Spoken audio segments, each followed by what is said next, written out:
Hello, everybody. This is Gage. Before we start the podcast, I wanted to let everybody know that we were having immense audio difficulties throughout the filming of this episode.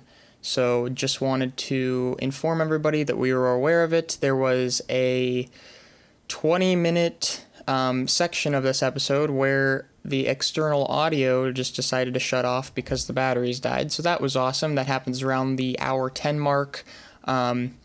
Luckily, the camera audio was going, but it still sounds atrocious.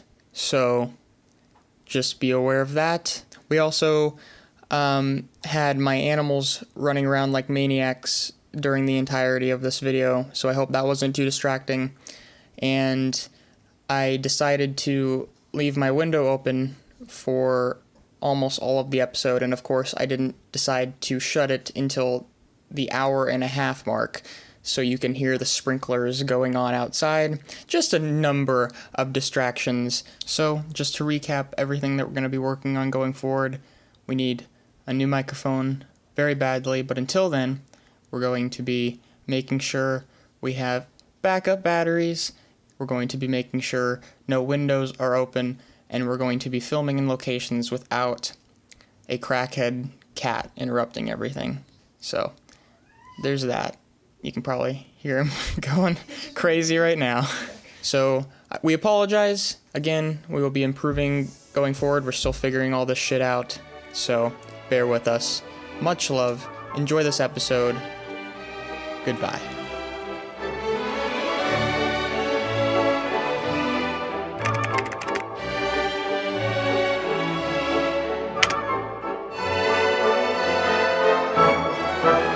To episode number 4 of the Dialogue Podcast. My name is Gage. My name is Micah. My name is Kyle.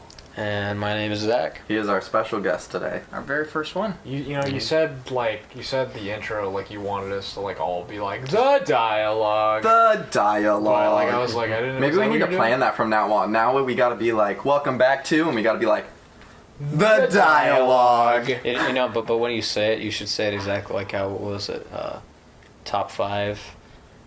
Number 15. It's like the dialogue. Yeah, Burger King foot lettuce. The dialogue. As it turns out, that might be what you get. You're looking at me like, what have you done to my baby, my sweet baby boy podcast? That you're tainting with your awful humor. I've heard this so many times. And I still don't know, what this is. The Burger King foot lettuce There's thing? a YouTuber guy who's, a narrator, and I think his YouTube channel is, top 15s or something. Yeah. He just has a really, It's very monotone voice. Droning voice, and I don't know, it's kind of humorous. Yeah. And that's, an actual thing he said in his video. Number 15. Burger King foot lettuce. Okay. Yeah. I feel like I've actually heard Sardonicast do that as an intro before. They probably, yeah. You listen to it more than I think you do. So. Mm-hmm. So now I'm culturally informed. So thank you guys. Yeah. I'm caught up on the meme for today. Today we learned the about meme that's a few years old already. Thank you. We talked about top 15s, and I also got recultured into Salt Bay. So thank God for that. So how does it feel to be on the most popular podcast of all time in the history of the world? After that Spotify deal you guys got, it was, Yeah. Oh, we just got an animal bump into our camera. That's cool. That's Continue. great. We're just having a gladiator style fight here. match Just in the over back. here. They're totally gonna knock something over. It was kind of insane. It was bigger than the Joe Rogan podcast. It's right. It's Our biggest competitor. He's actually reached out to us and been like, "Hey guys, cool it." Mm-hmm. That's it. That's all he said. Even people from the Jocko podcast, then kind of. I've never heard of the Jocko podcast. You never heard of the Jocko? What is that? You never heard of Jocko Willink? Okay, so Jocko Willink is a guy he's an ex-Navy SEAL. He does a podcast, which is kind of more of like a motivational podcast. Mm-hmm. A lot of the times, I don't know if you've heard the saying "get after it." That's really been popularized because of him, and it's. Does he do a specific topic or? It varies. He was a Navy SEAL. Yeah. Okay. Unless you already said that, and I just. He did. I said he was. Gauge his input. He was a Navy SEAL. He also was a Navy SEAL. After I said like, yeah, he's an ex-Navy SEAL. He was a Navy careful. SEAL. Careful, Trying to kill Kyle. these animals. I know. They almost ran straight into the light there. It's like the ending of Poltergeist. You're not supposed to go in the We light. can start over, and I can put them in the bedroom if you want. No, it's okay. This is going pretty well. I mean, if you just want to take a second. No, I mean, you Nothing- might nothing's be been worried knocked about over. me getting distracted by them, but Nothing's I'm been knocked definitely over, distracted. so. you want. All right, you want to just. I mean, if you want to. we could just cut too. Okay. I got the test it- results back, and I definitely have breast cancer. Oh, hey, did you put the animals away? Yeah, I put one of them away. You The put one nice of them down. I don't know if you guys know, but that guy who was talking about, he's a Navy SEAL. Yes, You know what? Tell me Jocko more about Willink. that. Jocko Willink was a Navy SEAL. Yeah. 15. Okay, sorry. I was gonna say that obviously because there's not a lot of black and white podcasts, but I definitely got the inspiration from that. Yeah, I that was the first thing I thought of when I saw the dialogue. It was like, Jack. somebody's been watching some Jocko recently. I don't watch him that Definitely much. not me, because I have no idea. Yes. Well, he's never mind. Really? Yeah, He's a Navy SEAL. yeah, yeah, ex-Navy Wow. SEAL. yeah. I think I heard he was a Navy SEAL. Where'd you hear that? I heard that from a Navy SEAL. What other podcasts do you I watch? heard that from a SEAL. Well, obviously, Joe Rogan. He was in the that's, Navy. that's definitely one of them. I don't watch He many was wearing a podcasts Navy actually. shirt. I watch that. I watch there's one called Two Bears One Cave with Tom Segura and Bert Kreischer. They're both stand-up comedians. It's a really funny podcast. Don't they also do a podcast called Your Mom's House? Yeah, that's Tom Segura and his wife. I thought that was a. I know, me too. No, that's No, the name of that's it. yeah, that's the name of That- I don't know if have you that's the seen name that of- podcast? Your mom's a whore. Have you seen that podcast? Fuck you. Fuck you. Fuck you. I like hesitated. Fuck you. I obviously like every I've facing seen it. person watch Joe Rogan, but I feel like you know, I like it a lot, and yeah, I watch Sardonicast, and I don't know if you know that I know this, but from what I'm aware, you had a podcast at one point for a little bit. I did have a podcast Oh, my. for a little bit. Some buddy of mine who did move back here. I need to talk to him soon. Yeah, we had a podcast going in Arizona for a little bit, but he was going to be moving back here, so unfortunately the podcast had to come to a very untimely end. But it was. How many episodes did you do? I listened to a couple of them. I think it was like 5 or 6. But Okay. granted, this was like 2 years ago, and I haven't looked, Okay. so it's been a while. So 3 people in this room have started a podcast before, and it died. I guess I never mentioned what. No. Okay, so I also started a podcast like a couple years ago. Can you like reincarnate the intro? 3 years. Yeah, so it was called the Film Geek Podcast, and I kind of put on this like radio announcer voice, which we kind of like poke fun at a little bit, where it's kind of like, "Welcome back to the Film Geek Podcast," and I did like a little like spoof of it. Today we're talking about good old Spider-Man Homecoming. Yeah, so I did one episode with Caleb Robinson where we talked about Spider-Man Homecoming, and then after this I was just like, I don't think I want to do this anymore. So it just died, and you can still listen to it if you want to cringe.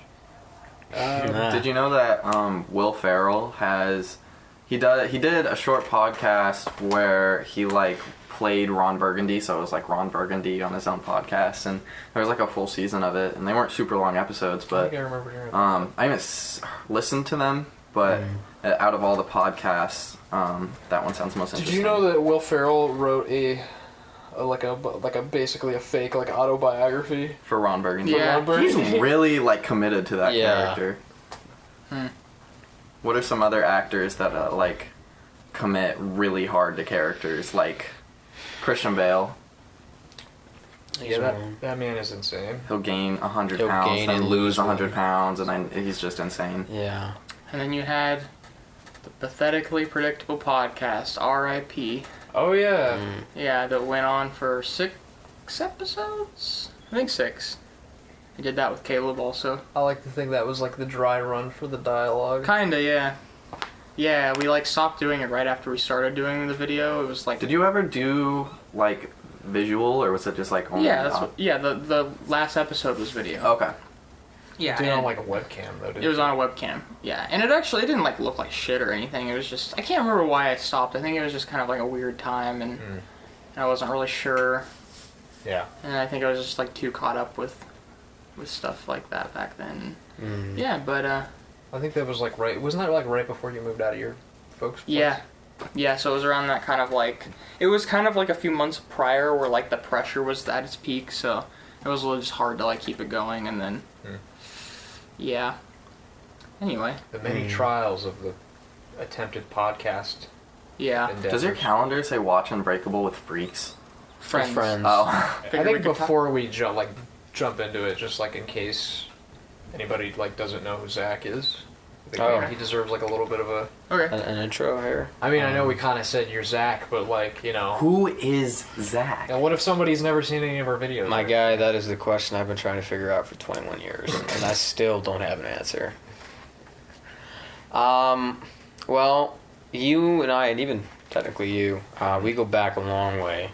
I met you freshman year of high school, I believe. I guess technically we are considered some of the, I guess two of the original members of RC Films. I feel weird even saying that. It's just odd. Members. Yeah, it's odd to say it, but there's really no other way to really clarify it. What does it take to be a member of RC Films? You gotta live in Yakima, Washington, and you gotta have a passion for filmmaking. That's pretty much it. Do you have to like sign like a blood oath? Like, do you have to like? You have to sell your soul to us. Oh, okay. Yes, we need the soul. The soul is our sustenance. You know, that is our food. What is the tastiest part of the soul? It's probably got to be the heart of it. You every now and then you just got to do that Temple of Doom. You know, that Kali Ma shit, and harvest the soul. When you harvest a soul, it's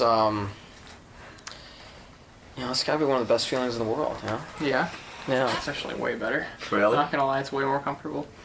That's why I felt lifeless ever since I've decided to go into like the movie business and try and make movies with you guys, because I was like, unbeknownst to me, you guys took my soul. Yeah. So that's why I've just been like dead inside for so long. This is the first time I'm hearing about any of this, so I'm just finding this really fascinating. Are you the one consuming the souls? Caleb's really thorough. He probably got it, you didn't even realize. Yeah, he was just like sucked the soul out of you through your dick. It was I mean, I definitely started questioning like when the fucking started happening. I was definitely like, I can't hold it to you. I was asleep for that one. Are we making movies or are we having sex? Sometimes it's just like can't even tell the difference anymore. They just merge at some points. So. But all joking aside, Well, I mean, you know what RC Film stands for, right? Yeah. Yeah. Yeah. Ripped cock. Okay, I thought so. Okay. Films. Ripped cock films. Yeah. So okay. And I'll be sending my resignation in the mail. And we will accept it. Can I have my soul back? No, that's gone. That's not how it works. It's a one-way deal. We made some movies with Zach. I was in Living with Trevor, which was a feature film thing. Yeah, I was in Your First Short, Vine Avenue. Yeah. Then I moved to Arizona for about 2.5 years. Just came back. Literally, it's been like, by the end of this week, it'll be 2 weeks. So, and you live next door. And I live literally over there. Come find us and steal our mail. So, thank you for joining us for this discussion. Thank you. We wanted to have you on because... inviting me? Yeah, because you're a very big fan of the Unbreakable trilogy. Yeah, I would say, even after our viewings tonight, my feelings for Glass changed slightly. I don't think I particularly view it in a full-on perfect light as I used to, but I still love what Shyamalan was trying to do with it. I still love the message. I think that with all three of those films, it's a message that I'm trying to really dance around it here because I don't want to go further, but that is really meaningful, especially nowadays. It's not really something you see people really delve into. Even in the superhero genre, you don't really see it as much. And I think it's worth talking about. And I feel like I'll only speak for myself, but I'm definitely a big Shyamalan fan. I suspect you are. And I know you've liked some of his movies. You're still kind of watching some of them, catching up. But before we were getting on to the Unbreakable trilogy, I thought we could kind of talk about Shyamalan's filmography and stuff. Max has some things to say about the Shyamalan. Yeah. I don't think he likes him. I just want to say, what? Just to preface with what I think of Shyamalan before we get into the Unbreakable trilogy. I think Shyamalan is really good when he has no pressure. As soon as he has pressure, I think he drops the ball. Because he got The Sixth Sense and Signs, and he was killer with those, and then a lot of people aren't super big fans of The Village, and so the people are like, oh, what happened there? And then he did Split, and I was like, oh shoot, no one was expecting this. This was great. And then there was Glass, which a lot of people feel like he kind of dropped the ball again. The way that I see it is, I feel like, and I know I haven't seen nearly as many of his films as you guys, but from what I gathered, it seems like it's less about pressure and more about movies with scale, budget, or just not necessarily budget, but well, a perfect example, The Happening is something that's taking place across the world. Unbreakable is Avatar, cheese, that too, right? But the Unbreakable is this very small scale, but essentially about two people. I mean, Signs is kind of. I mean, it all takes place on one house, but it's bigger than that. It's about aliens or whatever. I don't really know if that's a spoiler. Doesn't everyone know Signs is about aliens? Well, he hasn't seen Signs. Did you know that? I knew. Okay. I mean, crop circles and stuff. Everybody should know that. Yeah. I mean, it's knowing the ending of The Sixth Sense. Everybody knows. We won't give it away though. Brucey's gay. Yeah, Bruce Willis. Gay. Bruce Willis is gay in Sixth Sense. Yeah, that's his Sixth Sense. He's gay. Well, the famous line from that movie. I see gay people. Right. Yeah. It all makes sense now. Right. Yeah. The twist has been revealed. God, film is amazing. Anyway, so I very much love Signs. I'll say that much. Signs is one of our top 10, for both of us, top 10 favorite movies. I'd agree there. It seems to me most people are on board with The Sixth Sense and Unbreakable, but then once you get to Signs and you brought up The Village, that's when people start kind of getting iffy. And Avatar and The Happening. He had a solid streak of amazing movies where it was, I think, The Sixth Sense, Unbreakable, and then Signs. People were like, wow, this director's amazing. And then he took a break, or not a break, but he followed it up with Avatar, The Lady in the Water, and The Happening. And people were like, what happened? And then Split was a lot of people considered Split his comeback. I thought most people considered The Visit was kind of the comeback.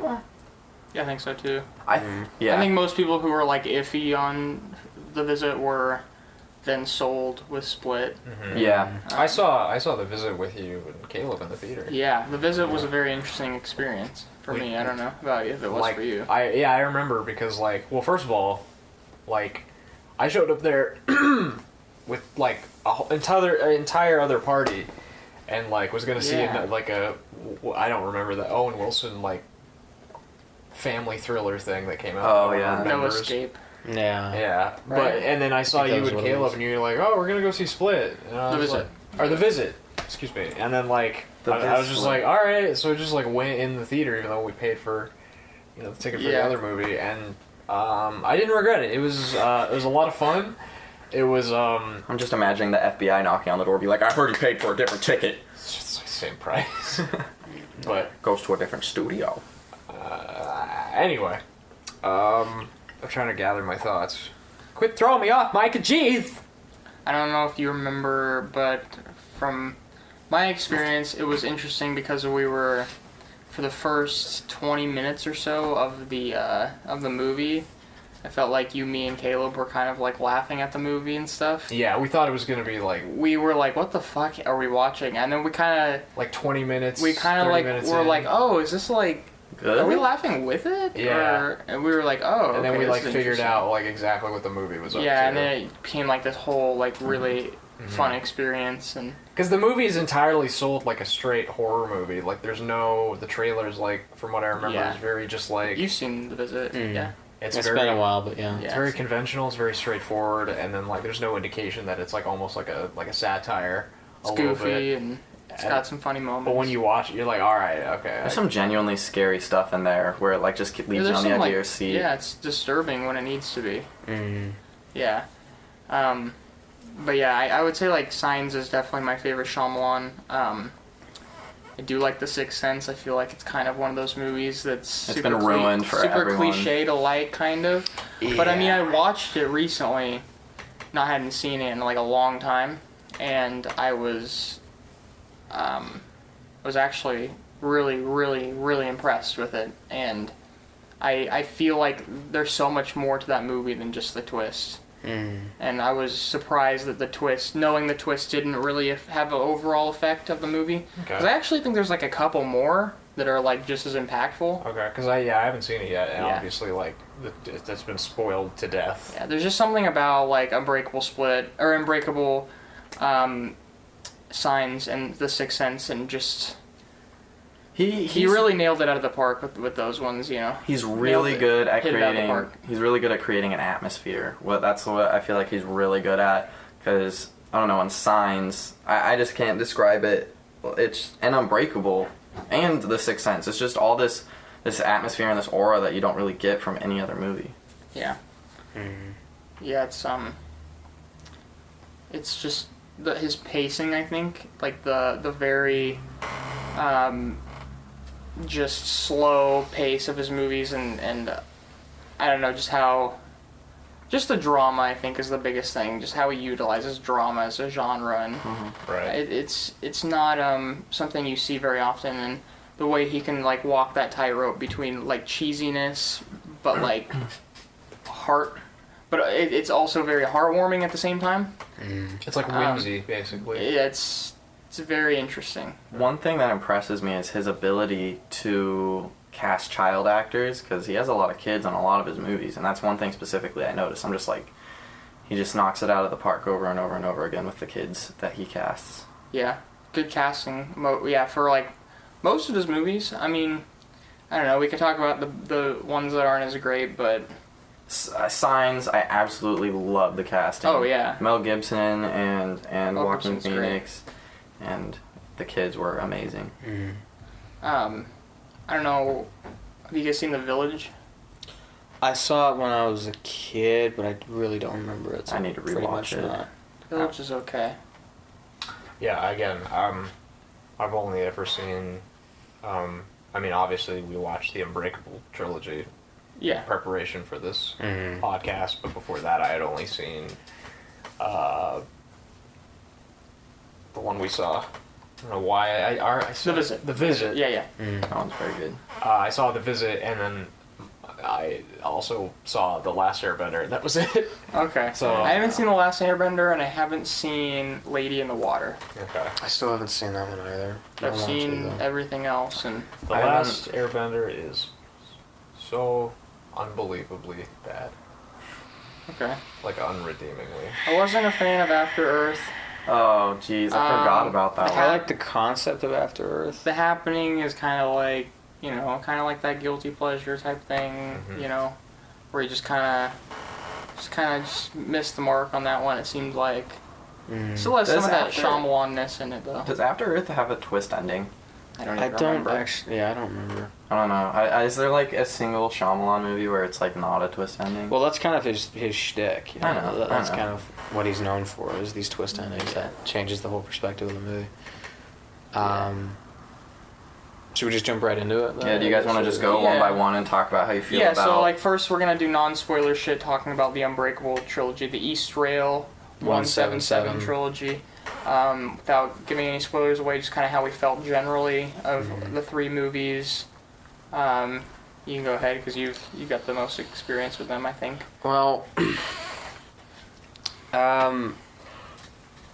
you know, the first time I saw Unbreakable, I was probably 13, 14. I saw it young, and I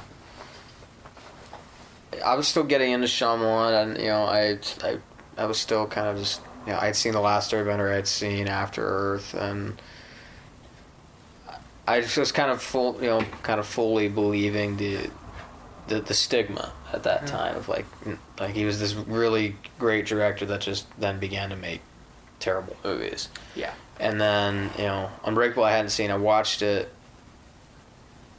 I thought it was all right, and then I revisited it about a few years later after that when I'd grown up a little bit more, and that's kind of when I think it really hit me, just how I think deep the movie really is, and the fact that you could take what is essentially the first act of a superhero origin story and stretch it out into a full-length feature and have it work, not just stretch it out, but actually, run the risk of this thing just falling completely flat on its face, and that it doesn't, and it sticks to the landing every time. And is kind of just incredible, the fact that he pulled it off, and even more incredible, the fact that that's his second movie. That's the movie he made right after The Sixth Sense. I actually looked it up. There were actually 2 other, movies he made that he directed before that, which were obviously something he didn't write and were contractual, family friendly little flicks here. But this was, I think, he considers it his actual second film. I think it's because he wrote and directed it. Yeah, because I remember watching a featurette on the, I think one of the DVDs of Unbreakable, and he said that he read one review, the first review for The Sixth Sense, it was a negative review, and then the second he read it, he just stopped reading it and just immediately started writing Unbreakable and just jumped straight into it. Dang. Huh. And doesn't he notoriously basically have a dislike for critics, basically?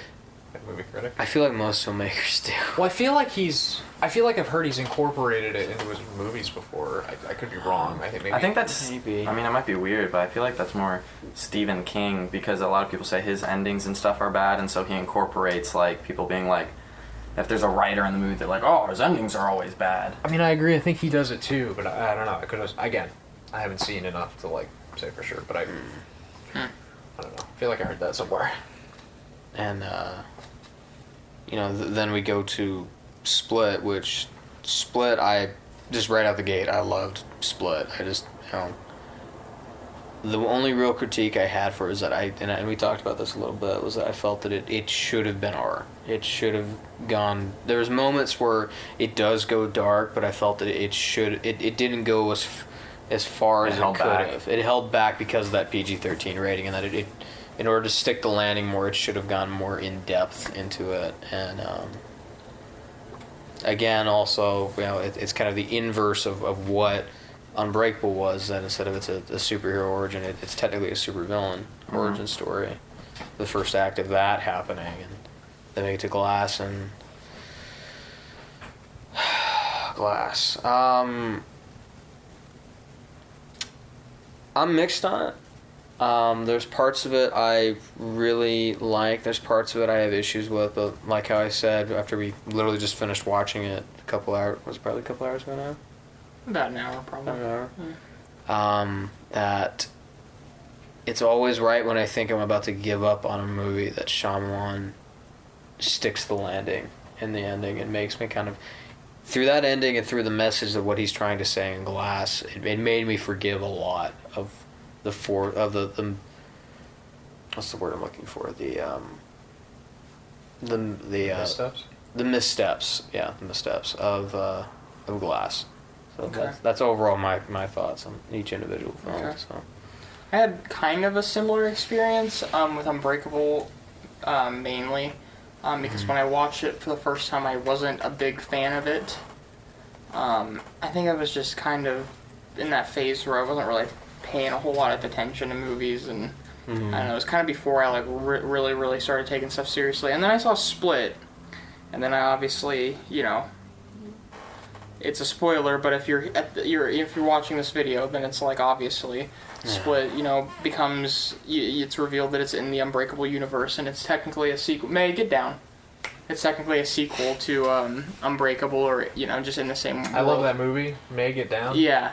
Get down on it. And so Split made me revisit Unbreakable because I was so interested in what he was trying to do there. And then watching Unbreakable again was a whole new experience, and I went from one end of the spectrum to the other, and I went from really disliking it to completely loving it, and it basically, being one of my favorite films, basically. So I think Unbreakable is my favorite of the three. Mm-hmm. As far as Split goes, I think Split is really good. It's definitely my least favorite. I definitely have the most issues with Split. But I think Glass, contrary to popular, opinions or whatever, the majority, I think it actually takes the best elements of both previous movies and, puts it into one movie, and I think, Glass is actually a really good movie and an extremely good, payoff to the whole trilogy in a way. I don't think it's the best, but I do think it's pretty close for me to Unbreakable. So I really, really, really like this trilogy a lot. It's one of my favorites, probably. Okay. Alright. I saw Split in theaters, and I had never seen Unbreakable. And it got to the ending, and obviously I was confused because I had never seen Unbreakable. I was like, okay, Bruce Willis is in this. Cool. The twist is Bruce Willis. I know. Hi, I'm Bruce Willis. I don't know. So I was really confused, and then, that's kind of around the time I was, really getting serious into, filmmaking and, into movies a lot. So that's when I started to pay attention more to that kind of stuff, I guess. And so I decided to go ahead and give Unbreakable a watch, and then I was like, oh, duh, this all makes sense now. This, feeds into it. And at first, I was, really, really liking Split and Unbreakable. I was like, oh, this is pretty good. And then for Glass, I didn't necessarily like it. I just figured it was trying to juggle too much, and it just didn't work. But after this whole rewatch, I've kind of flip-flopped, and I like Unbreakable. I think it progressively gets worse. I really like Unbreakable. Split is still really good, but there are a few things I had some issues with. And then Glass, I was just like, come on. I guess that leaves me. Mm-hmm. Yeah, it does. So, I basically hadn't seen, any three of these movies until, a couple days ago. Mm-hmm. So, it's kind of hard for them not to all just kind of, blend into, one thing for me.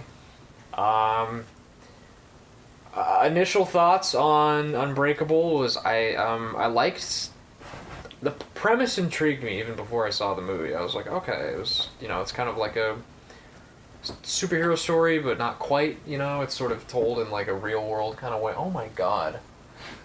May just really wants to be on camera today. If you're watching the video version, so May, dog. Anyway.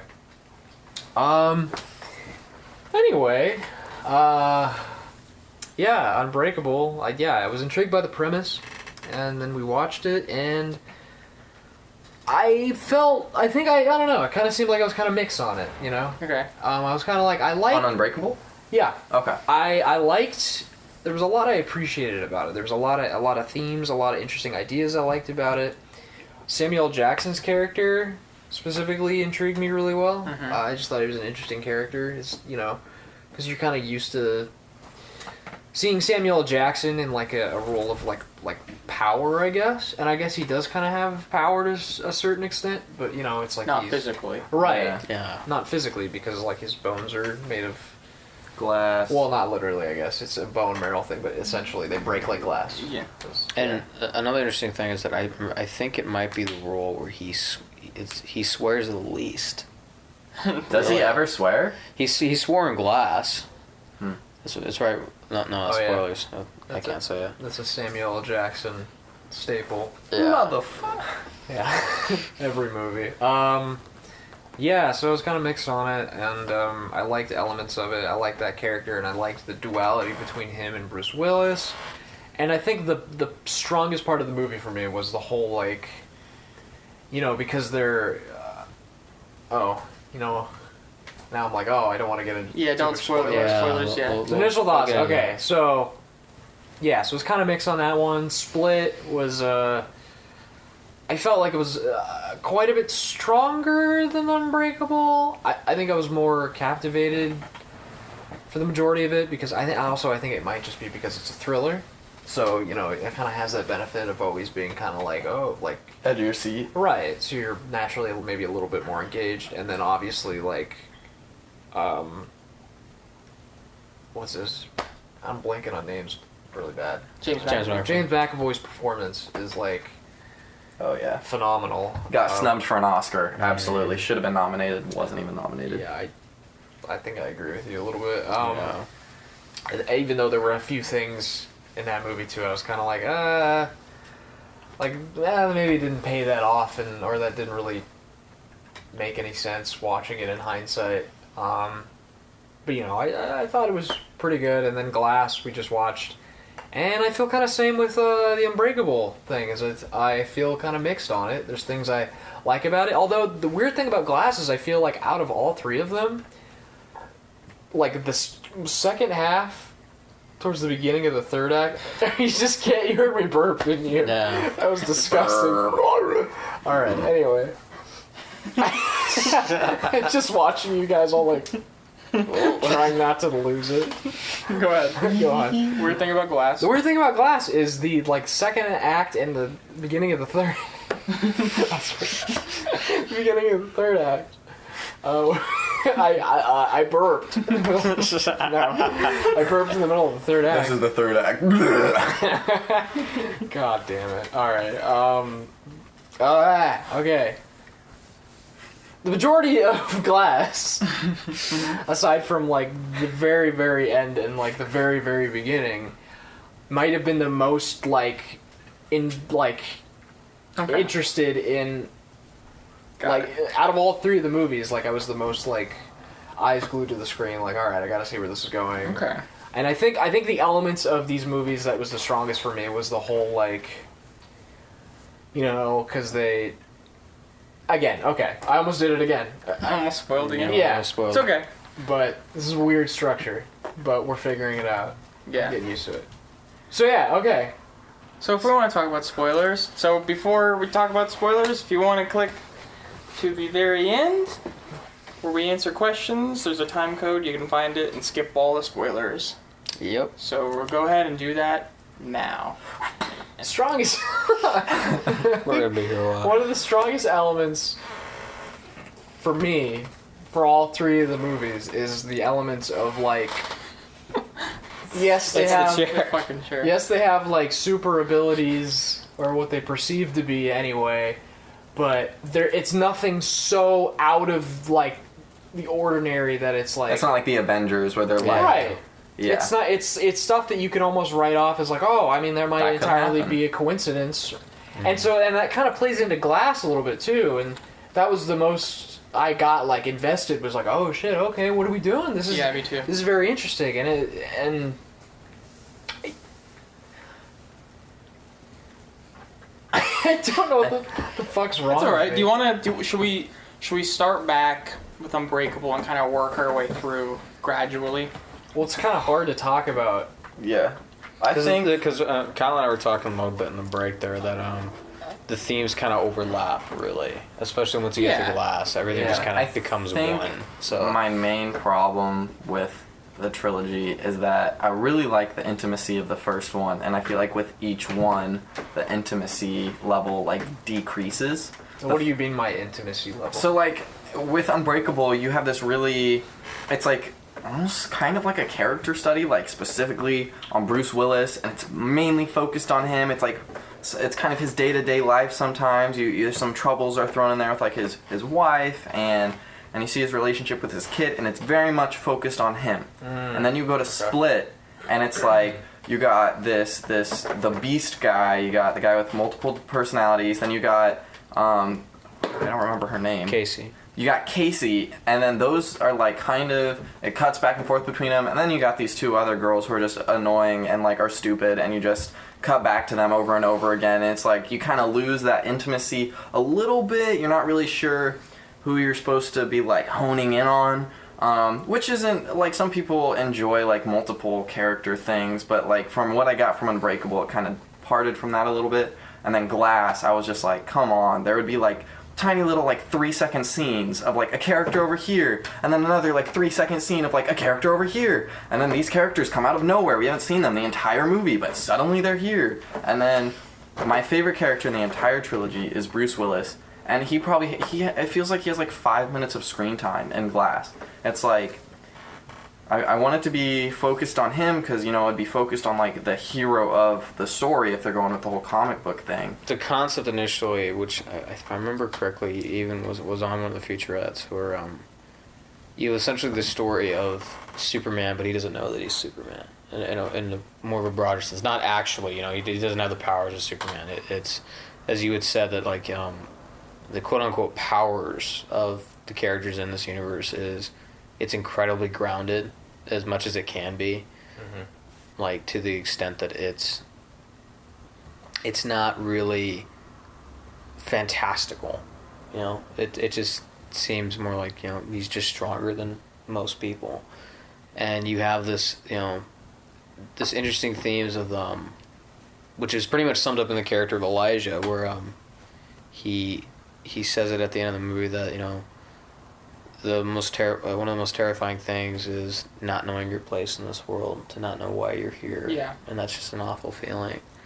And I feel like that's kind of something that is shared between Bruce Willis's character David Dunn and Samuel L. Jackson's character Elijah Bryce, is that they're both kind of wondering that, like, what is my purpose? Why am I here? Mm-hmm. And it is kind of this, even though it is David's, I guess, origin story, it is also Elijah's, because it is both of them. Through him helping David, he's also finding out his own purpose. Mm-hmm. And I feel like if you had to sum the real, like, core theme of Unbreakable, it is probably the search for meaning, the search for purpose, and the searching to belong. I agree with you that it's the most intimate out of all of them.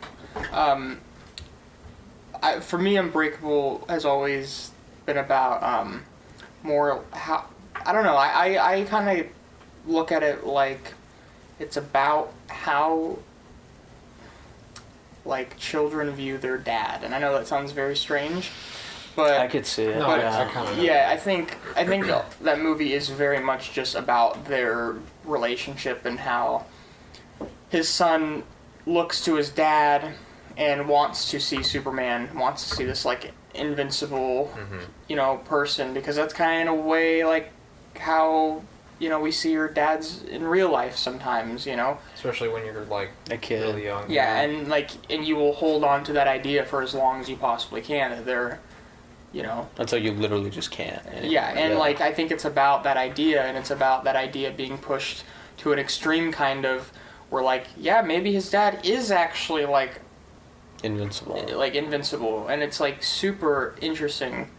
And that's where I find a lot of the emotion and the intimacy from that first movie, is just that dynamic and all their little quiet moments. And see, that's like a theme that I never really picked up on at all. That's the main thing that and it's brought full circle, I think, personally, in Glass, that we can get to. But yeah, those are my favorite moments from Unbreakable. It's just those little things between Bruce Willis and his son.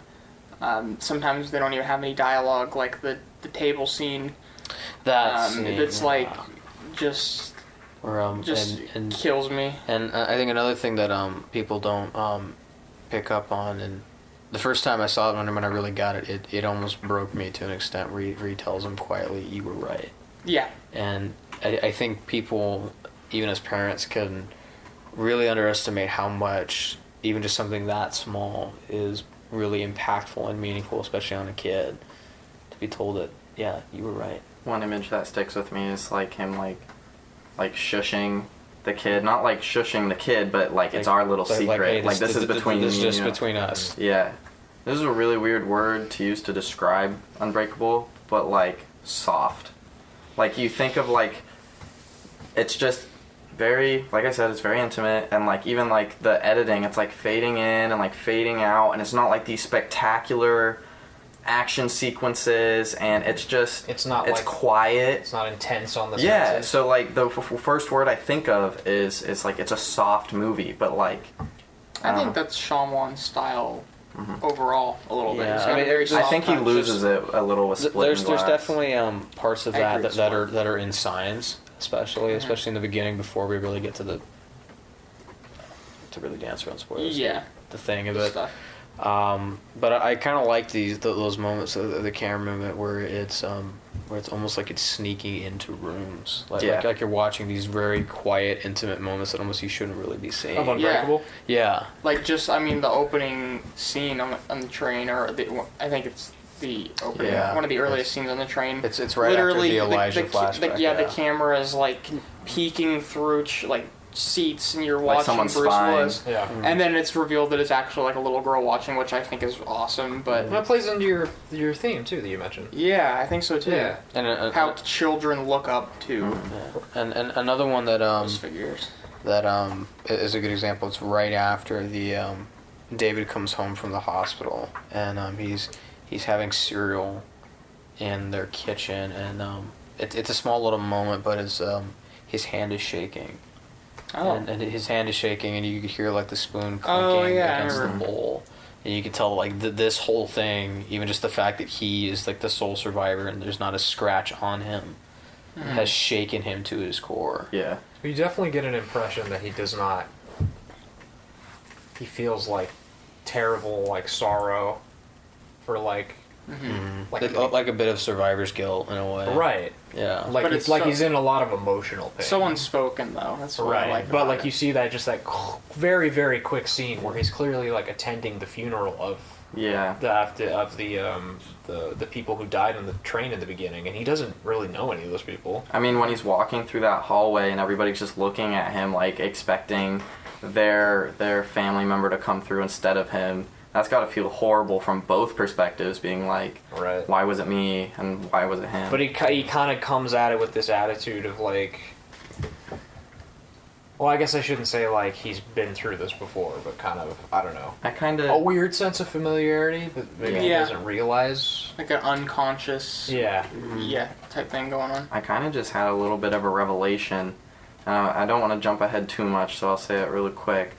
In regards to, we were talking about kids looking at their dads. The first movie is about a kid, or it's like kind of through the perspective of a kid, and it's like how he views his dad and how he sees him as this like superhero that's just supernatural, and it's like trying to convince him like, you are this. And then you go to Split, where it's like this teenage girl, and it's like she's unsure of it at first, and then over time she's like, oh, maybe he's something more than this. And then you go to the third one, which is about this woman who's like, none of you are this. So it's like growing up and how you perceive like the same matter. Yeah.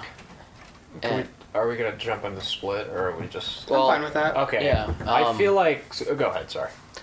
This is where you and I are really going to differ on this, because I personally feel that Split is at least thematically, might actually be the strongest in the trilogy, at least to me. The philosophy, I actually, and maybe this is kind of fucked up of me, but I actually kind of agree with the core philosophy of the beast, that the broken are the more evolved. Mm-hmm. And in a way that is kind of true, just even in nature, it harkens back to that old classic saying, if what doesn't kill you makes you stronger. Mm-hmm. I definitely feel like Split has more of like a mental illness thematic. A lot of people line. criticize that. They're like, a lot of people hate it because they say, oh, it shows a bad light on people with DID, and it's a movie. It's a movie. Well, plus even then, like, I didn't agree with that, because to me it felt like, and maybe this is kind of a childish way to view it, but to me it felt like it's actually empowering it, in a way, just maybe even just the whole persona of the beast. Sorry, you were saying something. He was saying something. I didn't want to cut him off. Were you? I was just I feel like it has like a mental illness through line. I agree. And I think it also leaks into Glass quite a bit too. Mm-hmm. That's one of my favorite parts of Glass. And I think that's kind of where the whole whatever the actress's name is, Sarah Paulson. the main actress in Split. Oh, Anya Taylor-Joy. her character with like her traumatic past, even though looking back, once you've like finished the movie, some of her decisions don't really make a whole lot of sense. I know, like in relation to the other two characters that just kind of fade into the background, and Once we really start focusing on her, yeah. Right, and you're like, why did she make those certain decisions? You can see where they were going for, but Fucking dog shit. Sorry. Okay. yeah. I mean, like, you can see where they were going for, what they were going for, but, like, I don't know if it entirely panned out in the way that they wanted it to.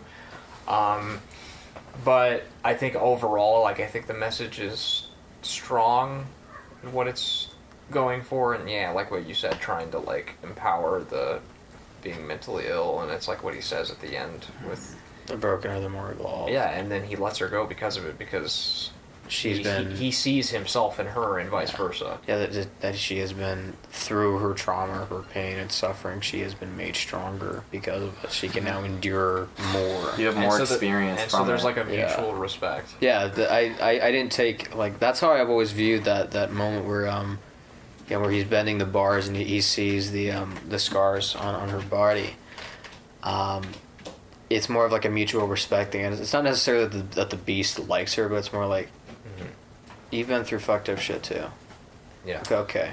I definitely think that's where my problems come from Split. Like, I think the philosophy of the beast and like what he's trying to do is interesting, but I do think it's flawed.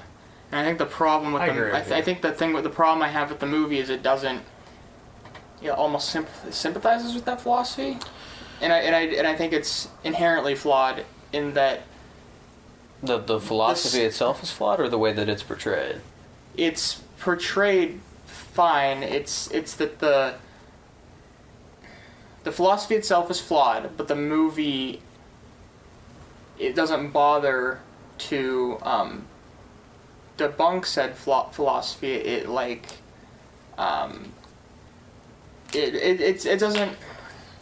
So what I mean is, the whole thing with like suffering and stuff makes you stronger, and all these things, and he's inflicting pain to, blah blah blah blah. But then the problem I have with it is the idea that those who have suffered are somehow like better. Yeah. And that's okay, and that's fine. It's the beast's philosophy. It's okay for it to be flawed. It should be flawed in some way. Yeah.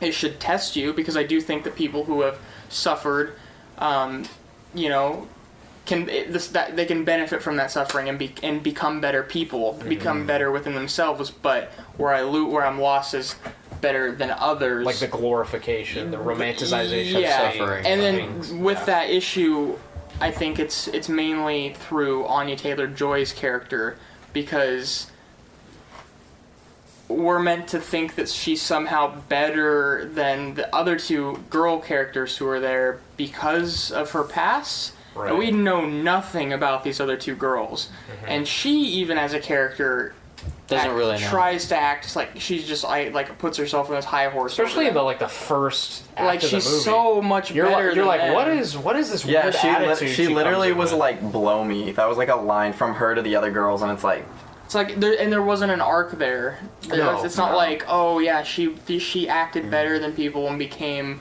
but it's like, oh, I've been through suffering, therefore I am better than you. Mm-hmm. And then at the end, her point is proven even more. She acted like someone who's like reached enlightenment, but like towards like at the beginning of the movie, it was weird. Yeah, it was like a weird vibe, and I was like, I couldn't. And some of the dialogue too was like kind of like, I don't know. I've said at least a few times throughout watching all these movies where I was like, there's been a few scenes where it's like, who the hell talks like this? Yeah. And I think that's worse in maybe the Shyamalan movies that aren't. It's literally just her character. So high. I just don't quite understand the logic, because he was chasing this girl down the whole movie, and then was like, oh, you have scars. Okay, my bad. How does he know with everyone else? Like, those two girls could have suffered like terrible things. I think that's the point of what Gage is saying, is that in the flawed philosophy is that it's essentially you making There's assumptions. no logic behind it. I'm totally fine with like that. The Beast would kidnap girls without actually knowing what their past is, assuming that they have never been through anything traumatic in their life, whatever. But it's all about Anya Taylor-Joy's character and how she kind of feels the same way, which is weird. Yeah. But the movie doesn't challenge those beliefs. I think it's going in an interesting direction, but I also think it's kind of confused. Like, it doesn't fully... Well, and also... I think it had a message and then went full thriller. It was like, all right, we're setting some up here. Scary. No, not necessarily. I think it's just confused in how it portrays the main characters. I think the thriller aspect doesn't distract from it at all. It's just like... I think McAvoy's character is, like, perfect in the movie. I don't think I don't have any issues with that. I think it's the way Anya Taylor-Joy's character acts in the movie, and her choices, and her attitude, and her lack of arc, as well as her backstory, and like how that affects things. I feel like there was a way better way to do it. I don't know how. I'm not going to pretend like I know the solution, but I don't really. I've never liked the whole reveal of all the cuts on her, and then he's like, "Oh, you've been through suffering, so I'm going to leave you alone." It just feels cheap. It feels cheap. It felt really cheap to me. I just felt like there was a better way to do it. I like the idea, though. I just don't like... And I also think that in a lot of ways that character is only defined by her past trauma, and I think that anytime you do that in a movie, it's also a little cheap. Like, just, you have like to... that's who you have to sympathize with this character no matter what she does or what she says, because she's been through something traumatic, and it's like... No, it's not really how it works. But in reality, she let those other two girls, like, basically die. Her decision to not do anything at the beginning leads to both of the girls dying. Yeah. And then we never talk about that, right. You know? You're supposed to just forget, oh, no, she's an important... Yeah. And I'm criticizing the movie like it's a bad movie. I really like Split. I think everything. But I mean, I think it's definitely like important to acknowledge, like where like it's frustrating some of their choices that they make when trying to leave. Trying to get out. It's just so. There's just a better infuriating. It's like Shyamalan puts so much of his energy into McAvoy's character and making all of that work, and it works so well. Right. And it's got there's parts with how much of that is therapist. His performance? I mean, that too, but I feel like I believe that Shyamalan understands that character so much, you know, and you know, we've got the therapist character to bounce off of and, you know, provide exposition, but it's like her. But it's like I like it because it's like Shyamalan's like cheesy dramatic stuff that really works for me personally. But I almost believe that in putting so much energy into maybe McAvoy's character that he wasn't able to focus enough on what's probably the main character of the movie, you know? Right. And if the main character of the movie isn't enough, then it doesn't matter really how good McAvoy is. Yeah. And he's fucking amazing, you know? So it just goes to show, like, you need a good... Right. A really strong lead character. It felt like... You tell me if you agree with me or not, but it feels like everything involving McAvoy's character was, like, the fucking, like, final draft. And then, like... Yeah. And then the protagonist girls were, like, maybe the first or second draft. Like, not fully realized yet. Yeah. And, it's an interesting thing that, I feel like I just thought of now, but I think I should have brought it up earlier in the initial thoughts, was that, these movies are kind of played out almost like a tragedy in a really unique and interesting way. Is that, like, there's, you know, with, you know, taking, for example, you know, the MCU films, like, there's this heroic, you know, almost upbeat kind of quality to them, and there's none of that in the Unbreakable trilogy whatsoever. And I'd say a lot of that really comes into Split with, you know, the examination of trauma and how the beast philosophy. Do you have a gun in your pocket so we can, like, put this cat down? I do not have a gun in my pocket. Okay, well, if you do, just let me know. Yeah, I'll let you know if I'm able to bend reality. Okay, sounds good. Yeah. I apologize. He never gets more hyper or I know, loud it's like until we start. It's like we pull out a microphone and a camera, and he's like, "Whoa!" It's weird because, like, there's that like, they hint at it a little bit, but it's not fully realized that maybe, you know, Kevin, like, the actual personality of Kevin, like the full personality, not including the others, right, literally knows the potential of what, like, the damage that these others could do. And you have, like, this really sad moment where he's talking to Casey, like, where he's, you know, he asks her, like, is it still think it's like September 16th, 2014. And he's literally lost 2 years of his life by that point. It's literally That's like just pretty hard. like the werewolf or like Hulk or something. Yeah. And then like he comes to that decision, where he tells her like, there's this shotgun I bought, it's hidden behind things, there are shells hidden in my my locker in the service hall. Kill me. Yeah. Like he literally just says like, okay, I don't know what I've done, I don't know what I'm capable of, but I know whatever situation we're in is this really fucked up thing that maybe should just be put to a stop here and now. Yeah.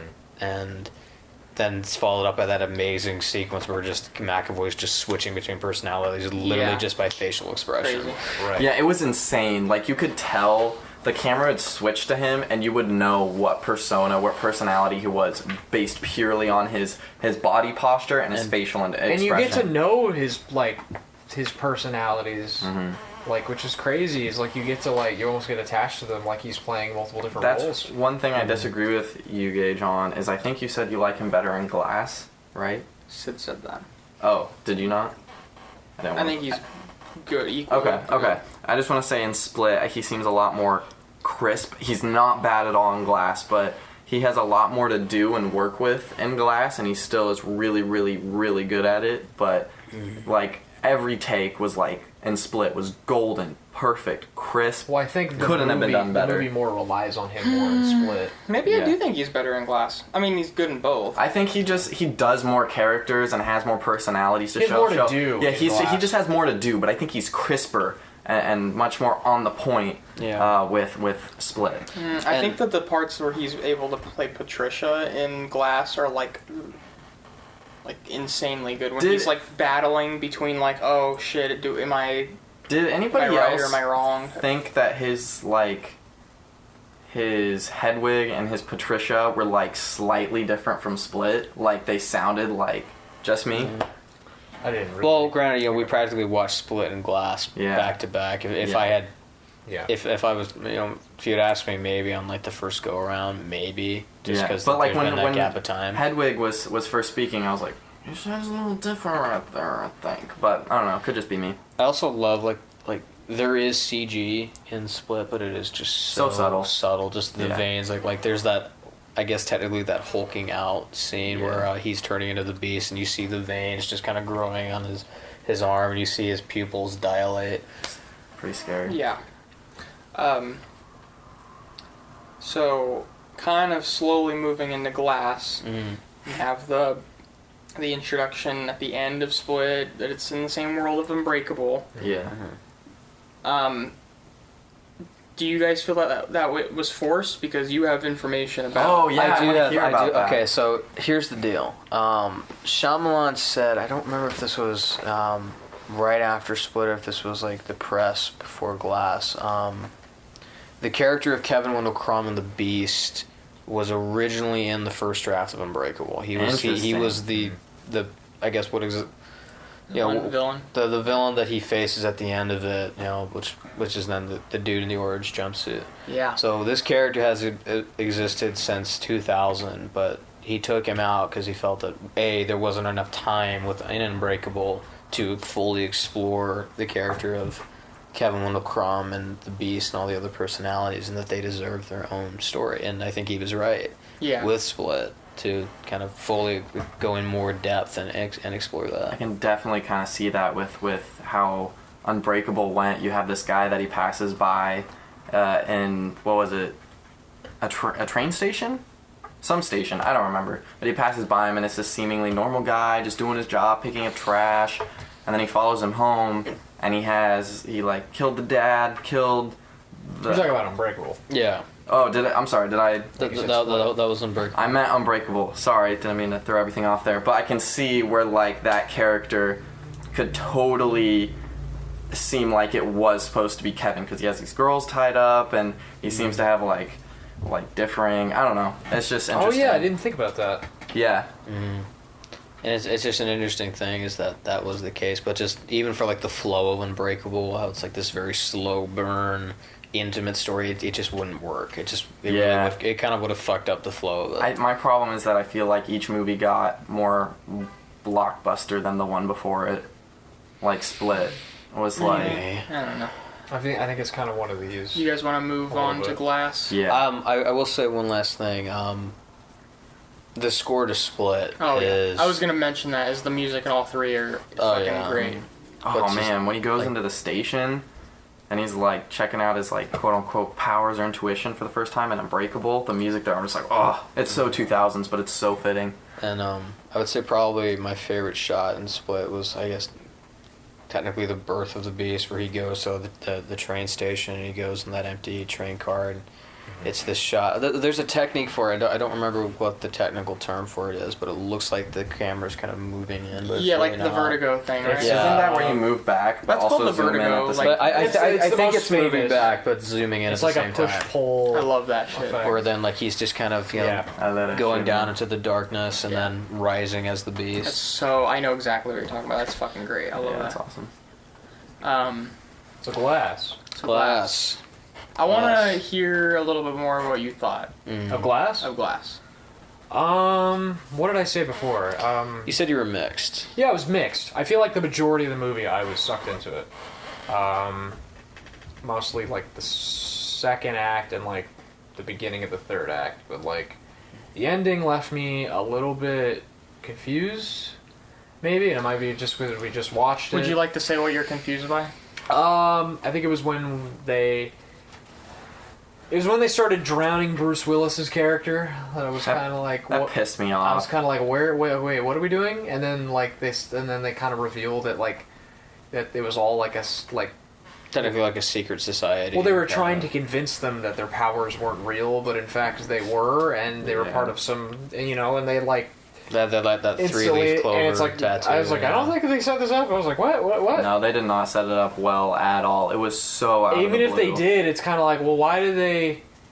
I mean, If they're what going did to you- do that, why is she telling him that right before he supposedly dies? It would make more sense to tell that to Elijah. I think a little bit. and then more. they try to resuscitate him after they just like fucking tried to kill. Like they. That's sense. why I said that. Like I Who's think trying to resuscitate him? the same They were SWAT, the same the guy same that they SWAT just I don't know drowned. who you're talking about. I never saw that shot. But They definitely were. That's why I said I think that there was the initial police that were called, which were then pretty much taken out by Kevin and David, and then there was the enforcers of that so you think it was society. like I two think it was well, there two were separate, two yeah. different. Okay. Yeah, Okay. because there was not only that, there was the workers at the hospital and the security guards. There was the normal police, and then there was like Then the there secret was organization. that I think it was secret shot in a organization way that where you stepped couldn't in. really tell like who. Yeah, was who. It's very. I Other think than that clover leaf tattoo. The whole like last 20 minutes are very overwhelming. I Yeah. think, but it's like why I like it emotionally and visually. I think it's very overwhelming. You were saying that the original like cut of the movie was 3 hours. The or first something? cut of the movie was 3 hours and 20 minutes. Yeah, so that's the thing. It feels like there's so much missing out of the story, and like it because you're like looking at the clover leaf on the wrist. And it's like what? I mean, what were they supposed to do that would be? I don't know. Build it up to at least a little bit. It's I think it is built up I don't think so at all. I mean that's the whole thing with her going out. I mean, not to say like we're all stupid, but I feel like if you thought about it, like it really does make sense, like what they're trying to do. I mean, if these, well, let's just do like a little thought experiment for a second. If people like David Dunn, like Elijah and Kevin actually existed, if you took together, like, got 50 of those people together, you could potentially take over a country overnight. I don't think so. I think maybe. I think you get like a big ass plane and bomb them all at once, and then it's over. Maybe, but I mean, Because I mean, come on, yeah, they have like superhuman abilities, but they're not like. but I mean, like when there's like a rapist running around in New York City, they just drop a bomb on New York. Well, if Yeah. there were like 50 of them and they were genuinely concerned about them like taking over the country, just I don't think that's necessary. The thing I like about it is like they do say, and they do touch on this in Captain America: Civil War, like a very similar thing when heroes rise and there's like superhumans It's or just- whatever. it there's escalates. always a balance.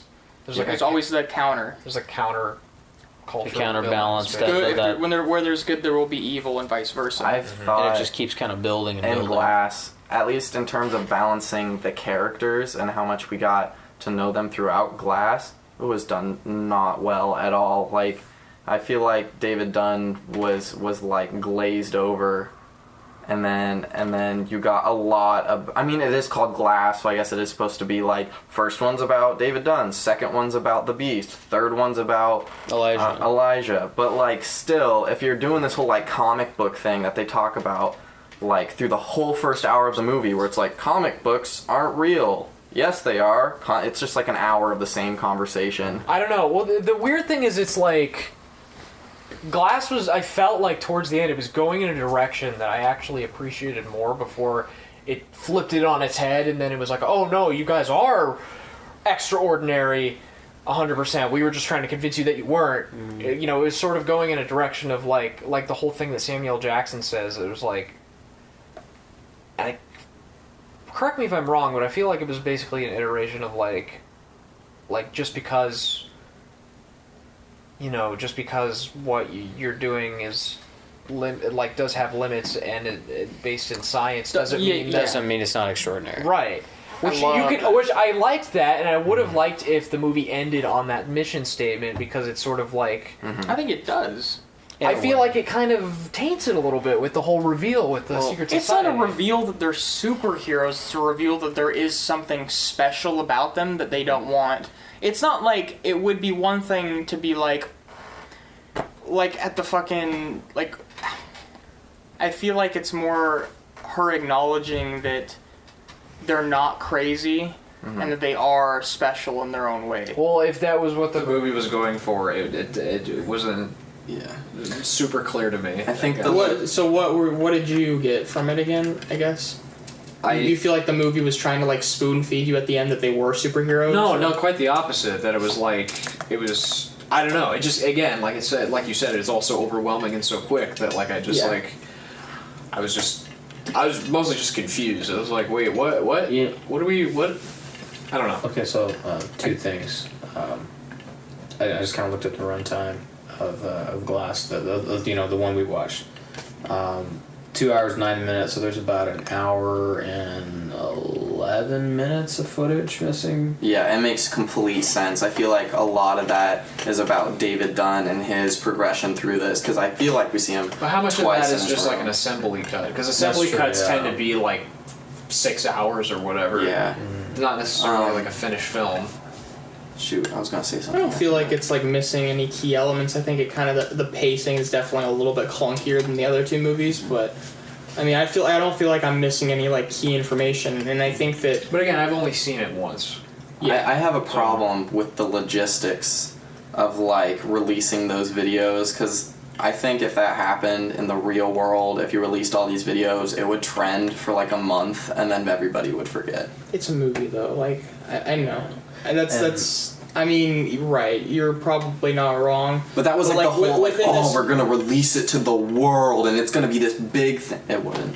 That's what to me is like. Well, I mean, it's one of those things that if you just like buy into the movie, then it's gonna be like it's gonna work for you. Thing, yeah. For me, like I just completely buy into the world that he's showing. I don't believe that it's like normal. I think it's like its own world kind of thing, and it totally works for me. Even though like.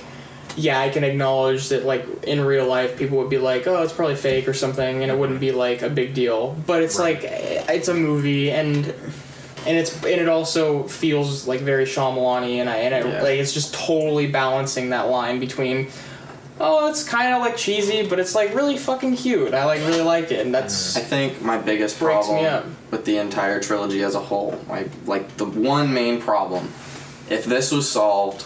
I might like Glass a lot more. But you have Unbreakable, which is about the building up of this superhero. And it's like, oh, okay, cool, this is awesome. And then you have Split, which is the building up of this villain. And if you see him at the end, it's like, oh shit, like he's coming back, they're gonna have like some clash, and it's gonna be amazing. And so that's what you're expecting is it's this hero from the first movie versus this villain from the second movie. The entire movie is not about those two. Okay, but like, you just... Hold on. The entire movie is not about those two interacting at all, which is what it set up. And then what pisses me off the most is David Dunn is just killed by some fucking goon at the end of the movie by just dunking his head in a puddle. I'm just like, are you fucking kidding me? Can I like acknowledge like a contradiction though? You said that you feel like they become more and more like blockbusters, and you said that it's like a negative, but you're also like saying that... I'm not saying it has to be a blockbuster. I'm saying I expected... You wanted more action. No, you wanted them fighting each other. an interaction. I wanted them They to... do interact. Like for like 5 minutes total of the whole movie. I mean, it's not really about their relationship. I mean, come on. You have an origin story about a hero. You have an origin story about the villain. You expect There in is a though at trilogy. the end. But it's not about them fighting the whole time. It's about them like... I'm not even talking coming about to like terms just with- fighting. I mean, Just having you'd say like okay, We so had this stuff at the like a beginning. perfect example would be like the You're talking about character moments. Yeah, Between two yes. like dynamics. well, Yes. and it's weird that you say that because there was just like none of that. I think what another thing which I think I now thought of, which I should have brought up was I think one of the main themes of this trilogy really kind of I think Rich shown best is probably Split and probably the ending of Glass is belief, the concept of belief, and with Unbreakable it's the belief in oneself, and that the fact that that's kind of lacking in a lot of people, and especially in modern day, and the reason why David dies the way he does is because that he believes that that water is his weakness, and he never really overcomes that. It's a psychological thing, and he never really overcomes that because he doesn't overcome that person that's working for that secret society just kind of pounces on that moment, and because he doesn't have the strength to defend himself, he's just forced to die. I think you can look at that death and definitely think, oh, that like feels like it undermines the character and like where he was going and stuff. And but I also think you can look at it from another angle and realize that it's not.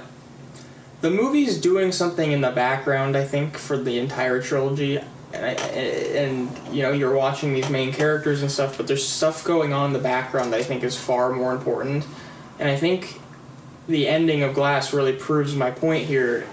It's really about, again,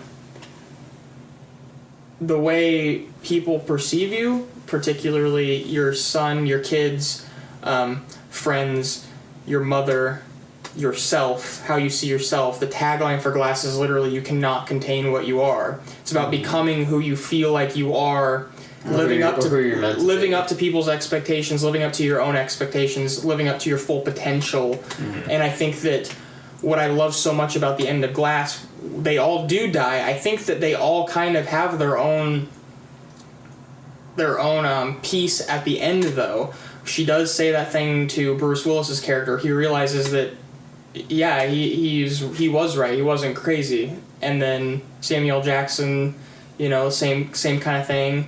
And I would say the same goes for James McAvoy's character somewhat. But I think what it's mainly about is the people in their lives, and how much they wanted people to see the people that they saw, and and then at the end when the world finally is seeing these people that they've always held to such a high regard, and that's why I think it's so powerful, kind of, especially again with like Bruce Willis's son. People are finally seeing the way. The people are finally seeing his dad the way he views his dad, and it's such like an emotional thing. Yeah, and I feel like it's even symbolized in the colors, because they're all wearing the key colors of the characters. Like his son is wearing green. Yeah, like it was almost really about them the whole time. Yeah, kinda. like the mom is wearing purple and Casey is wearing yellow, and the character, the colors of the Beast and David and Elijah. I hate to be the pessimist here, but that like kind of annoyed me. It was like, look, we're being filmy. Look how all the characters are like very visibly wearing each other's color, and like the main like bad chick is wearing pink, and that whole room is pink. Yeah, I feel like it needs to be so much more subtle than like, look, colors. Careful there. Like, it's just kind of like it's thrown in your face and you're spoon fed it. You're like, wow, I feel smart for noticing that, but I don't think it's supposed to be subtle. It's just kind of like how the movie. I think it's more of a style choice because the whole movie's kind of color coded. Glass especially. Unbreakable is the same way. Yeah, there's a lot of yellow and Split. Like, I don't think it's necessarily supposed to be like a thing that's like, oh, let's see what we're doing. It's more of like a style and tone choice. Yeah, I don't know, because I feel like Unbreakable does the whole like Elijah is all purple, and like this present that he opens is purple. It's like, Right. I mean, if you don't like it, it's fine. I'm just saying that he does it in all the movies. I mean, is he I like think it's just a glass thing. Is he wearing green and stuff in Unbreakable? No. Well, you mean David? Yeah. Well, his poncho is green. Yeah. Oh, okay. The poncho is It's more prominent in glass. There's more of kind of a... His color scheme in Unbreakable seems a little bit more blue, though. That's what I was thinking. But it's it evolved. I would say like it's kind of like a less prominent, like I don't want to compare it to like Mike Flanagan, but it's kind of like a very less bright teal. Kind of, like, I did really like how the movie looked visually. I thought it was very unique and interesting. Yeah. I fucking the way that end fight in Glass is filmed, I adore. Like the wide angles that feel like it's a security camera, but they're not. Some, the shot of James McAvoy fucking like running like an animal across the grass is one of the coolest goddamn things I've ever seen. How do you think they did that? They must have had like a harness on or something. He might have been a stunt guy. There might have been a stunt guy. I don't know. Maybe doing it. I also love the fact that, like, I don't know if you could actually do that though. No, I feel like you need like some sort of harness that like holds you up, Maybe. and then they just painted it out or something. Go ahead. I also love the where like right after that where they do kind of run into each other. It's filmed from the perspective of like the nurses that Kevin took hostage. So like they run straight into like the van, and you see it's like when David kind of punches at Kevin. Yeah. You see the impact on like the metal of the van. Yeah. Again, like that's the coolest thing about that end fight is like it's all very. It's enhanced reality. Like you're like, oh, I mean, like I think that could happen, but holy fuck, like look at some of the shit they're doing. I mean, sometimes it's like, like the part where like he lifts up the car. Like, yeah, it's definitely like crazy, but also like people have done that in real life. Like if you get enough adrenaline in your body, there've been stories about moms who have lifted entire cars to save their. I mean, and like kids. Ripley's Believe It or Not, there's like guys who like tie a plane to themselves and they're able to pull an entire fucking Boeing. Like, regardless, I think there's something there that feels like monumental, even if like. But when you compare it to reality, it's like. Okay, but within the world that Shyamalan is like has created, you believe that it's such a fucking like huge thing, and it feels so. But I think that also helps is that it does feel grounded enough that it's like yes, this could maybe happen, and I think it creates this like all three movies sort of have this this feeling of like wonder that it wants you to sit with. It doesn't want you to quite know all the answers to everything, but it also doesn't want you to feel like it's so far from reality that it's like, okay, that's totally impossible. This person's like a god, which I think is the strongest element of all three movies. And when it handles that the best, that's when I get the most invested. But I think sometimes, in my opinion, it gets a little confused with what it wants the message to be, more so in the other two. Yeah. It's over. Yeah, I guess I was done. Okay. I just wish the third one was more intimate.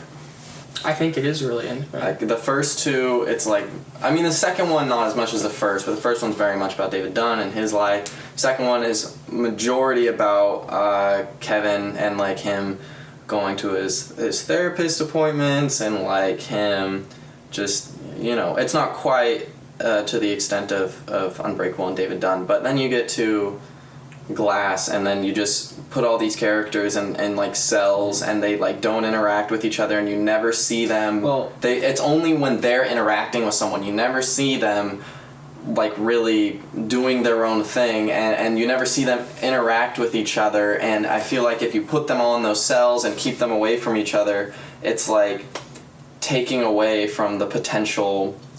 I don't know. I kind of feel like for like those first two is like, okay, let's look at it from like David's point of view, and to an extent Kevin's, because it kind of goes back and forth between Kevin and Casey. But then for when we get to Glass, for a good portion of it, it's like, okay, let's take these characters and let's look at them from a completely objective point of view. Let's look at them from a harsh reality kind of perspective. Like maybe there is nothing really extraordinary about them that they think that they are. It's kind of like we've already had those little intimate journeys with them in their other two movies where they kind of have their arcs and they find their meaning and their importance in their life and whatnot. And then Glass is that movie where they're now being challenged. All of the beliefs. They're both of their arcs within the first two movies are now it's challenged by Sarah Paulson's character in Glass. I think Sarah Paulson is like kind of the problem, I guess, because you're not seeing it, because it's all from her perspective. I feel like it's a good majority. Yeah, it's all from her perspective and not the intimacy of like the other people's. And I don't know, what would have been like really, really awesome is to have like an interrogation room and you had like Kevin and David just sitting at a table talking. Like, I thought that would have been so cool.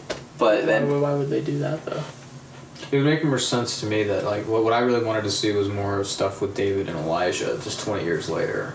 Yeah. You know, when they've kind of become because at least those two characters have a history. Yeah. Yeah, there is an established rapport between the two already. So. I mean, you have them all together, like, when she's, like, asking them questions anyway, so it's like, why would they not, like, see how they interact with each other and see how if their powers, you know, because they're trying to, like, why would they put them together to begin with if they weren't going to have them interact with each other? Yeah, they never Not interact. from, like, a movie perspective, but from, like, inside the story. Like, yeah, it just pisses me off that you have, like I said, an origin story about these two characters, and then they, like, don't have any conversations at all.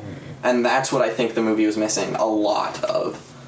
I mean, again, I just think that the movie I just don't think like that's the movie Shyamalan really wanted to make, but I don't know. I mean, if you don't like that, I guess I understand. I guess it would have been cool to have like a little bit more of like interaction, but it just felt like an hour of exposition, and then boom, they're attacking each other. It's like cool. I just I think there's a little bit more to it than that, but the one thing I will agree with Mike on is that I didn't feel like really David had much to do in Glass. I kind of feel similar. Is that and if he's supposed to be the hero in the comic book they're always talking about, you would think, you know. Well, it's not even that. It was just that, like, you know. Do you almost go ahead? Sorry. What were you gonna ask? Well, I was gonna say, do you almost feel like maybe there's a chance that I feel like maybe out of all three of the characters,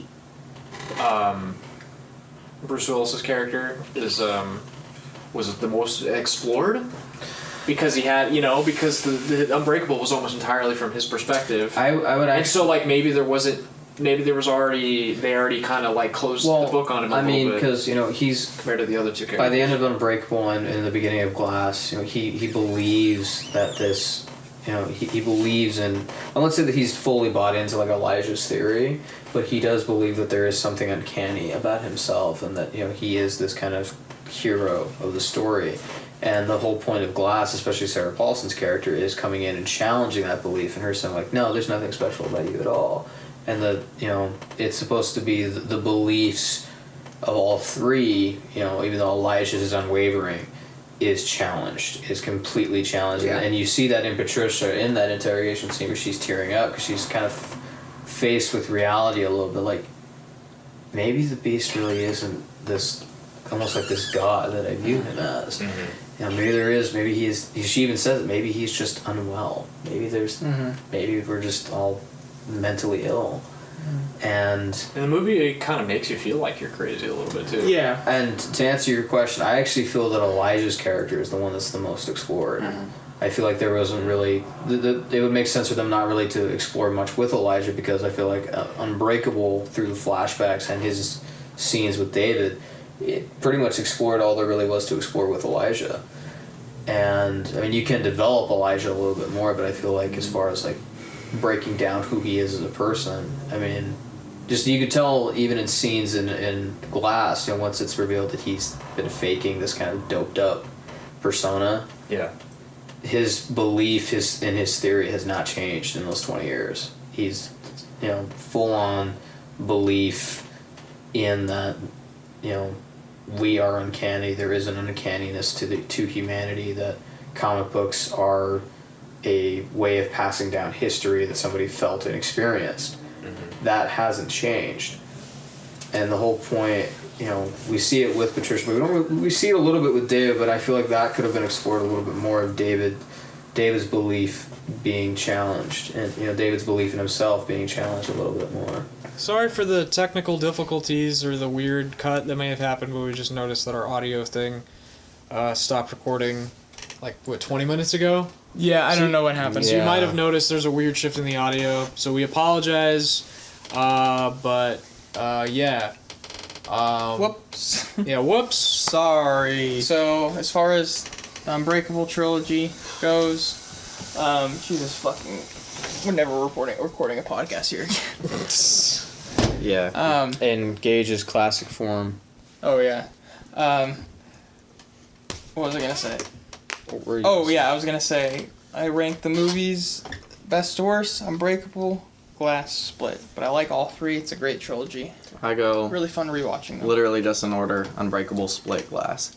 I can't rank them yet because I just watched them and I don't know. There's things I like about all of them and there's things that I feel like were kind of like weird hiccups and when it came to certain characters and certain dialogue scenes, I don't know.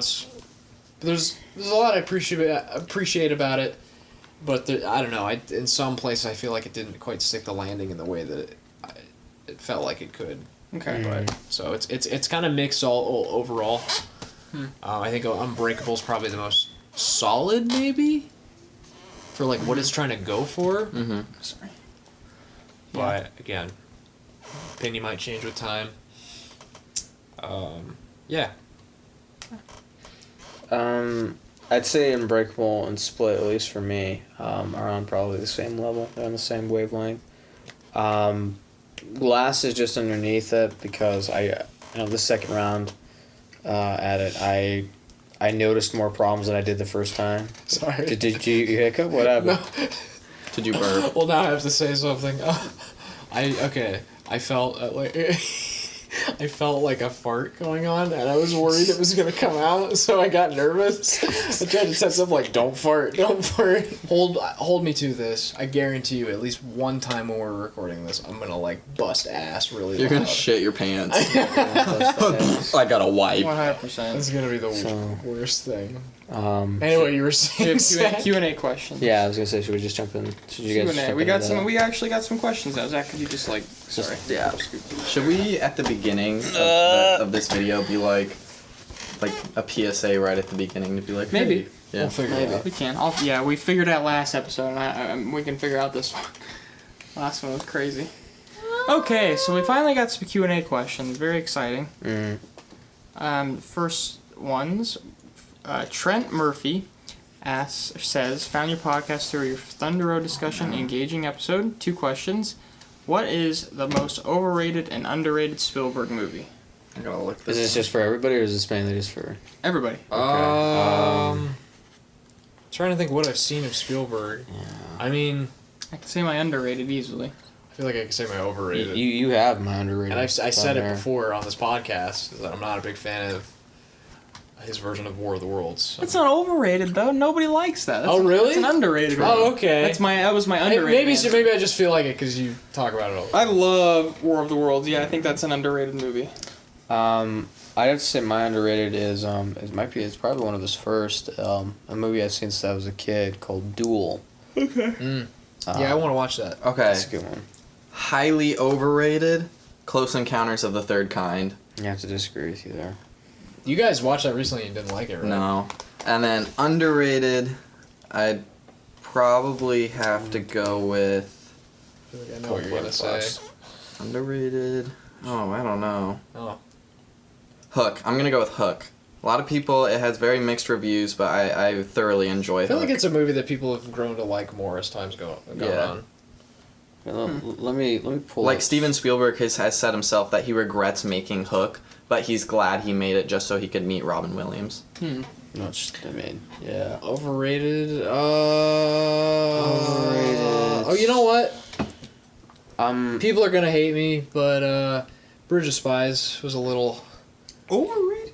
I thought so. What? I'm gonna get. That feels like his Oscar bait movies. You know, the movies they're pretty good when you watch them, but like you almost like never revisit. I actually them liked Bridge of Spies. No. I never plan on seing it because it's. I mean, I looks saw it. It boring. was good, but like again, it's not a movie that I would go out of my way to watch again. I'm gonna get some shit for this. I know I'm gonna get some shit for this. Even though I really like it, I'm gonna have to say Ready Player One. For overrated? Yeah. What? I'm I feel not like a Ready lot of Player people don't like. They're like mixed on it at most. I'd have to. I mean, like there's some people that I talked about that like genuinely loved it. Are you Like talking to sixth graders? not sixth graders. Are you talking to Micah? I do enjoy that movie, but I'm very aware of its problems. All right, so close second for most overrated Spielberg movie. I'm gonna go with The Lost World: Jurassic Park, and even though that has mediocre reviews, I still am like amazed it even has that much because I think that movie is genuinely bad, and even Steven Spielberg has said that while filming that he was like, why am I doing this? This is not fulfilling at all, and he doesn't like that movie. So overrated even though it has mediocre reviews. The Lost World: Jurassic Park. Everybody feel like they answered that one? I don't really know what I would put for underrated. Okay. Next one would be, what is the best movie to watch while intoxicated? Micah, what would you like? Well, Yeah, so that's if my parents are watching this, I've never drank before, but Sausage Party. I don't feel the thing is none of us like do Okay, so anything. when they say, did they say What? drunk specifically, or did they say Intoxicated. Intoxicated. Okay, so I've got two. I've got shit. I've got two of them. I had the second one in my head. Oh yeah, the first one would be The Hangover. Of course, Oh, yeah. I gotta okay. do The Hangover. That's a good and, answer. And I know you hate this director, but I'm still gonna name this movie off. Would probably be Gaspar Noé's Enter the Void. I don't hate that director. Interesting. I thought you never liked Gaspar Noé. I've only seen Climax and I really liked it. Okay, so Yeah. you still need to see Irreversible. Yeah, Enter the Void. I really want to watch those. You should watch Climax while on acid and then have like a full blown like. I think anxiety attack. Climax would be a fucking The great only to watch. movie, You already feel like you're on drugs. Yeah. the only movie I've ever actually watched, I've actually watched two while intoxicated.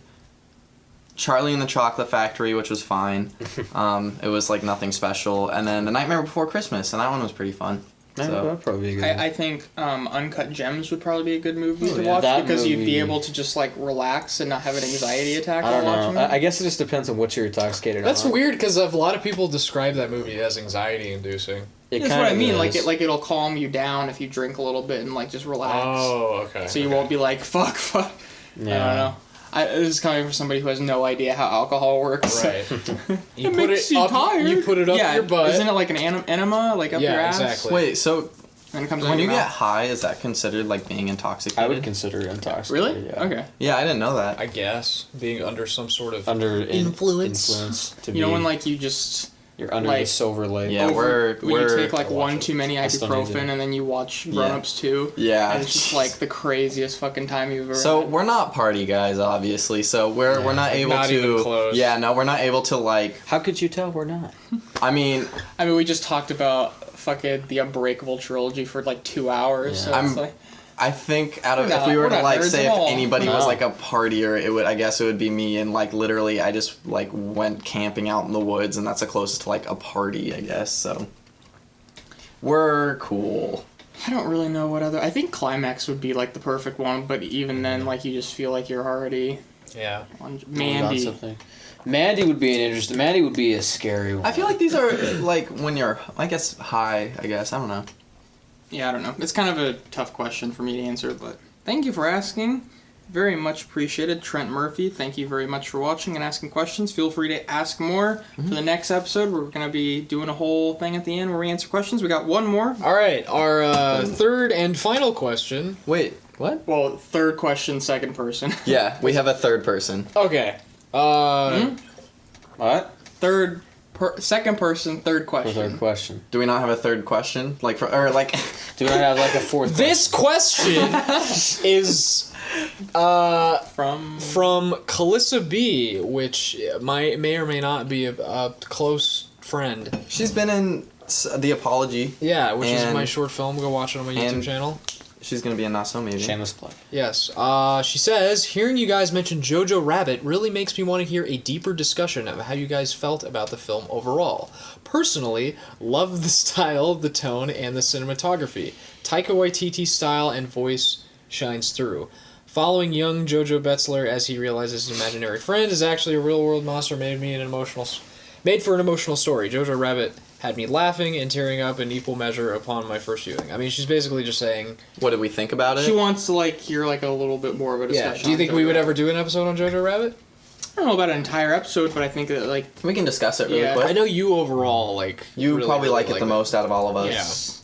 Yeah. Yes, I love Jojo Rabbit. I really like it. I think it did a really good job balancing, like, tragedy and yet also humor. Very few movies can balance that, like, really well, because then you'll have a really dramatic moment and it's just, like, undermined by, oh, look, there's the Jar Jar Binks of the movie, you know? And so I think it does a really... Did you get to see that yet? Yeah, I watched that. I watched it in Arizona. Yeah. Did a great job balancing that. I just wish... Sorry, I always feel silly saying his name because I don't... Taika Waititi. Waititi? Sorry. It's just funny. I'm just going to say Taika. I wish Taika was in it more. I'm immature. We know. It's okay. Yeah. Taika Waititi Kaka. Hell I love it.